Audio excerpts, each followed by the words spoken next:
guys, I'm Laura Vitale, and on this episode of Laura in the Kitchen, I want to show you how to make a white chocolate mousse. Now, I made a traditional chocolate mousse here a few years back, and I got a lot of questions if I could do a white chocolate version of it, and I said, of course. Now, this is very simple. It's kind of the same as that recipe, just switching out a few different things, but it's very easy. It's delicious. The ingredients you'll need are few and basic, starting off with some good quality white chocolate. You'll need an egg that I've been separated here, an egg yolk and an egg white, granulated sugar, a touch of butter, some vanilla extract. You'll also need some heavy cream that I have whipped in the fridge already, because that way it's going to keep cold while we proceed with the recipe.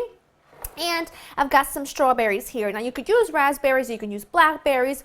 Basically, what I'm going to do is I'm going to just mash them with a fork, because I feel like white chocolate is so much sweeter and richer than regular chocolate. It definitely needs a little something tart to cut it. So that's what we're going to do today.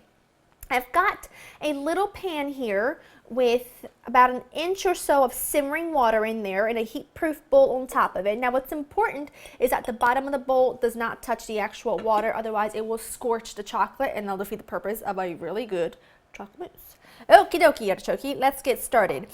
In this bowl, I'm going to take my egg and sugar, and I'm going to whisk that together until it's really nice and light. But in the meantime, I'm going to add my chocolate and my butter to my double boiler. I'm going to keep my eye on that, and at the same time, I am just going to whisk my egg and sugar until it's a little bit lighter in color.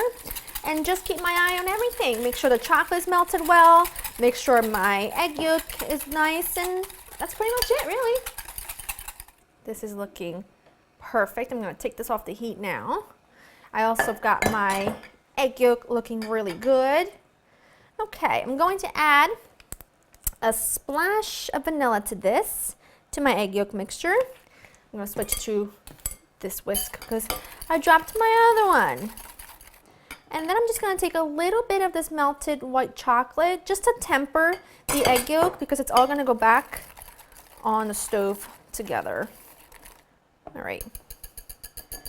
Then get it out of here. I'm trying to, if it looks like I'm rushing, it's because you guys know when it comes to white chocolate, it's timing is everything. So you want to do this as quickly as possible without a lot of the temperature to drop from the white chocolate, because we're putting this back on our little burner here, and we're going to let this cook for just a couple of minutes just to kind of warm everything back through. Okay, now set that aside. I'm going to just take my egg white and I'm going to whisk that until it's got nice, not super stiff peaks, but you do want this to be nice and big and voluminous and airy. It's going to be fabulous. That looks good enough. Now, before you go on to everything else, you just take a fork, and I'm going to just mash up my strawberries. These are actually frozen that I've been having sit on the counter here just to thaw a bit, and that's because fresh strawberries right now for me are really expensive in my local supermarket. So frozen are in my freezer and therefore going in my chocolate mousse, and it will be delicious. Add your white chocolate to this is the cream I whipped earlier, because I wanted to be able to get it out of the way and get it into the fridge.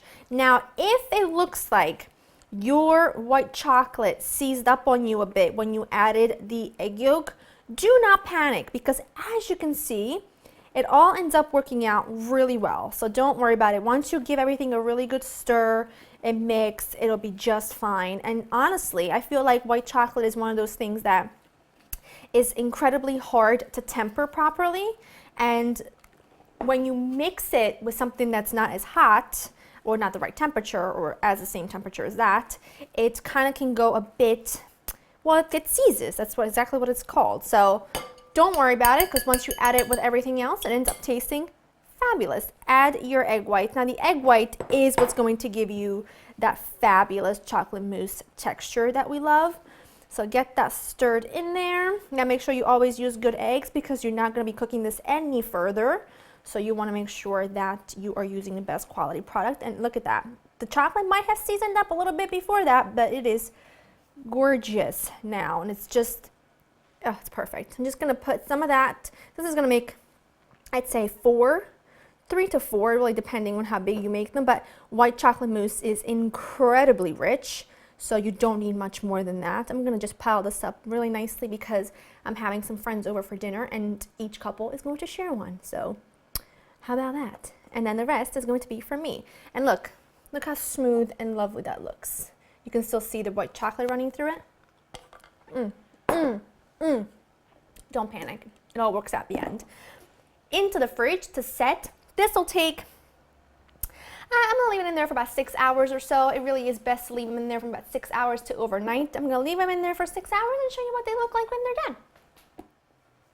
My white chocolate mousse was in the fridge for about 6 hours and it's pretty much set by now. Now to garnish it, you can top it with some fresh strawberries, raspberries, blackberries, whatever kind of berry you smashed up to put at the bottom of this. And then what I always like to do is take a bar of chocolate, put it on a clean kitchen towel, and then I just take a really big knife, oops, break the bar in half, why not?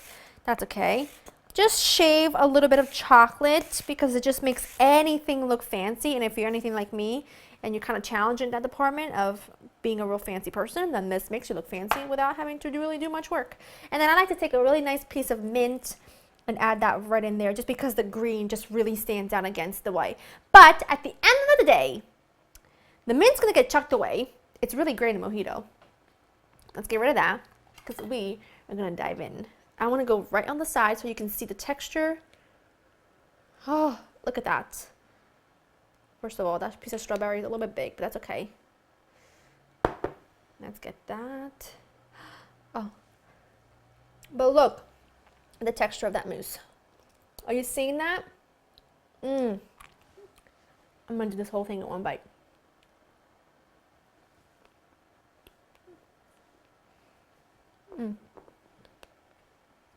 No words.